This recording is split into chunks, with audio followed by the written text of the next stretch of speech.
Welcome to the Tech Egg. Don't get scrambled. Enjoy the video. You start by verifying prerequisites and then immediately connect. Make sure the SQL Server host, port, and user credentials are valid and firewall rules permit access. Install Power BI Desktop and any required database client drivers so queries run properly. In Power BI, choose Get Data, select SQL Server, type the server name and database, and pick Authentication. Once done, use Direct Query versus Import based on data freshness needs.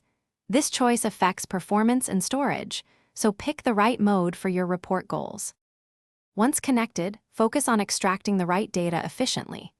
Preview data in Navigator or use native SQL for tailored queries. Filtering server-side reduces transfer time.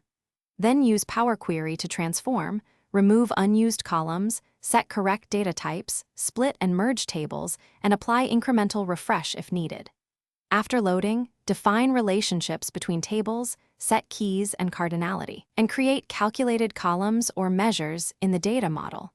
These steps improve performance and make visuals accurate, so spend time modeling. To finish, assemble visuals and optimize performance by enabling incremental refresh and aggregations. Publish the report to Power BI service. If your SQL Server is on-premises, install and configure an on-premises data gateway and map the data source with correct credentials. Set refresh schedules and validate refresh history.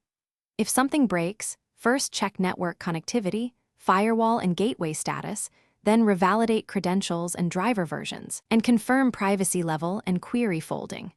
Troubleshoot stepwise to isolate whether it's network, auth, or transformation related.